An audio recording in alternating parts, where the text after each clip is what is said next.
السلام علیکم۔ آپ دیکھ رہے ہیں اسلامی زری آفیشل۔ یہاں ہم قرآن و سنت کی روشنی میں اسلامی بیانات اور تاریخ اسلام کے واقعات پیش کرتے ہیں۔ اگر آپ نے ابھی تک چینل کو سبسکرائب نہیں کیا تو ابھی سبسکرائب کریں اور بیل آئیکن ضرور پریس کریں۔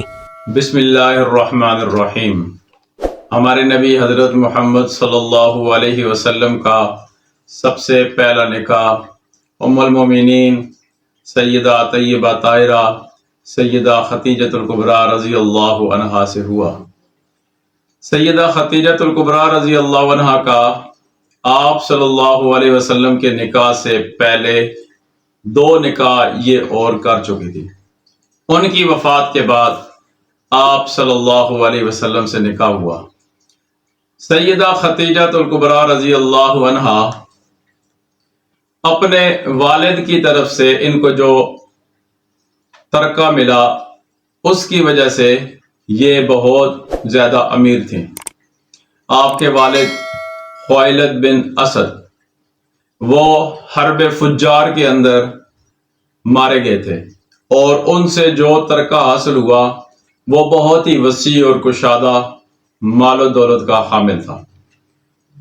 آپ نے کچھ عرب یہودی اور عیسائی غلام رکھے ہوئے تھے کہ اپنے مال پر ان کو تجارت کرنے کا حق دیا ہوا تھا۔ وہ ان کے مال پر تجارت کرتے اور نفع کماتے اور ساتھ ان کو بھی دیتے، لیکن آپ رضی اللہ عنہ وہ اس ایک ایسے شخص کی تلاش میں تھیں کہ جو امانت و دیانت میں اپنی مثال آپ رکھتا ہو۔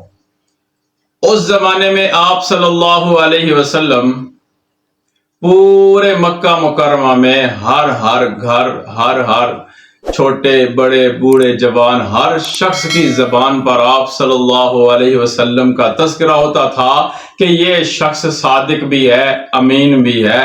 آپ صادق و امین کے لقب سے مشہور ہو چکے تھے۔ یہی شہرت سیدہ ختیجہ کے پاس جب پہنچی تو سیدہ ختیجہ نے یہ کیا کہ پیغام بھیجا آپ صلی اللہ علیہ وسلم کی طرف کہ جو قافلہ تجارت والا ملک شام کی طرف جا رہا ہے اس میں اپنا مال تجارت بھیجنا چاہتی ہوں اور وہ مال تجارت آپ کی نگرانی میں بھیجنا چاہتی ہوں۔ کیا آپ اس چیز کو قبول کرتے ہیں؟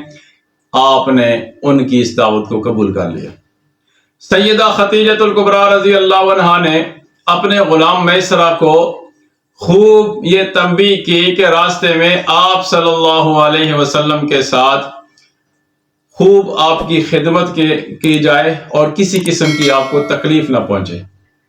اور یہ جو آپ نے سفر تجارت کیا ملک شام کی طرف، سیدہ ختیجۃ الکبریٰ رضی اللہ عنہا کا مال تھا آپ کے پاس، تو آپ صلی اللہ علیہ وسلم اس سفر سے جب واپس آئے تو جتنا نفع پہلے سیدہ ختیجۃ الکبریٰ کو ملتا تھا اس سے دگنا چگنا نفع حاصل ہوا۔